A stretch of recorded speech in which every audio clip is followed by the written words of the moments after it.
everyone, I'm Sean Horish and welcome to Pulse of the Port.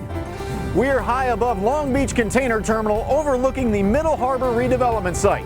It's just one of the many improvement projects that the Port of Long Beach is building. One of those is a vast improvement in the rail system here. The port maintains about 100 miles of railroad track within the Harbor District. Our first story takes us to International Transportation Service and a massive on-dock rail improvement project. Ever wonder how products get from ships docked at the Port of Long Beach to store shelves across our country?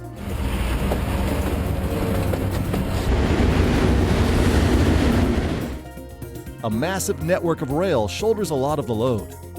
Most terminals have rail facilities right on the docks, and those are part of a system that also includes nearby or near-dock yards and more distant or off-dock yards, where the containers are sorted before being whisked off to their final destinations. Rail offers one of the greenest and most efficient methods of moving cargo. A fully loaded unit train can average 8,000 feet and carry 520 20-foot equivalent containers, eliminating up to 750 truck trips from the road. So it's no surprise that the port is upgrading its facilities, like the North Rail Yard project on Pier G, home of International Transportation Service. We've been under construction for the past couple of years, and hopefully this will be fully completed later this spring. We're hoping May, June timeframe, and hopefully this summer we'll be seeing on-dock boxes loaded from the ship directly onto a train here. Once fully operational, this on-dock rail yard will feature 7 new tracks, some of the latest technology available, and give ITS a bigger, even more efficient connection to the Alameda Corridor, an unobstructed below-ground rail superhighway that makes moving goods to the rest of the country possible. Successful construction requires a rock-solid foundation. Ballast rock by the ton is used to create a level surface and prevent derailments, so that requires some heavy and often sophisticated equipment. This machinery is a ballast regulator, so that regulates where the placement of the rock should be. Ideally, it should be right at the top of the tie. So this will make sure it gets right where it needs to be. If you think installing ballast rock is a simple affair, take a look at this, the tamper. This $1 million piece of machinery claws right through the rock.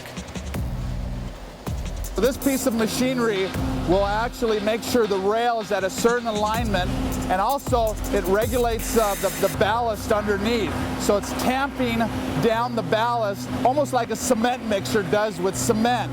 It also will pick up the track, so it has hands that you can kind of see that will pick up both pieces of rail and move it up or down or each way depending on what the surveying is for the piece of rail. So once it moves the rail, the forks go next to it and vibrates the ballast so it'll stay on that final alignment in here. And to stay on the level, the tamper gets a little help from another eagle-eyed piece of equipment, the surveyor. It surveys both pieces of rail, the exact alignment of the rail, and also the elevation of the rail. Sometimes from the surveying instrument, it's telling you that one rail is higher than the other rail, and what this does is make it level. Make it level, and on this graph right here, every line represents a 16th of an inch, which is not much. So it's pretty close. So this is my final pass. Hopefully it'll look good. The ballast rock should hold the rail in the right position for the next 30 years. Think that's a lot? Try 1800 as in 1800 degrees. You're looking at how tracks are joined. Railroad track once came in 39-foot segments. Today, it's called continuously welded rail and arrives at the construction site in huge sections. What they're doing right now is what's called thermite welding. So they'll heat it up in this crucible, and it gets heated so high it actually welds the two pieces of rail together. And then once they're done, they'll shave it off, and you won't even know that it was two different pieces of rail.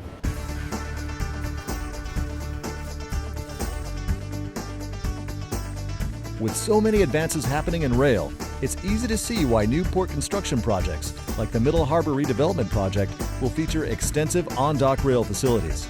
one of the most trusted methods of moving goods, still has a bright future at the Port of Long Beach. The massive rail network at the port is like a system of arteries that feeds cargo to the rest of the country, not only delivering goods, but also creating jobs.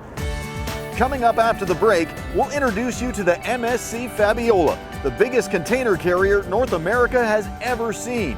But first, here's a look back at the port's history through the eyes of one man who helped make it what it is today.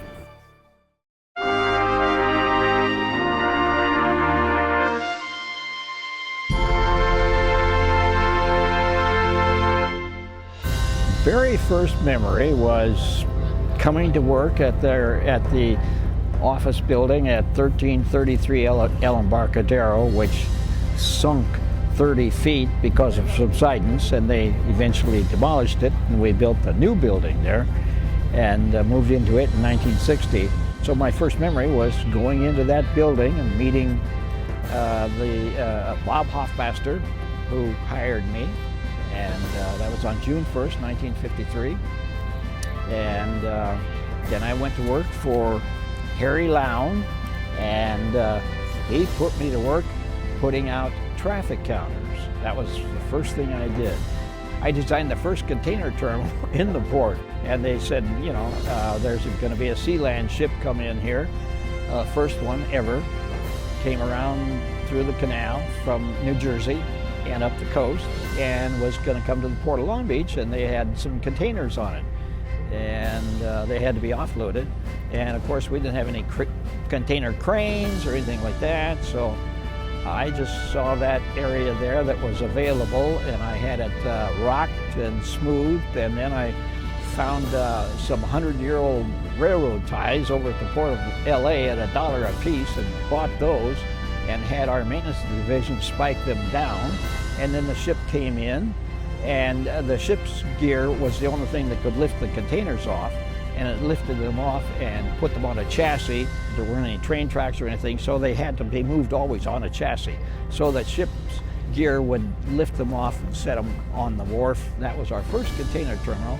I guess that was in about 1960 or so.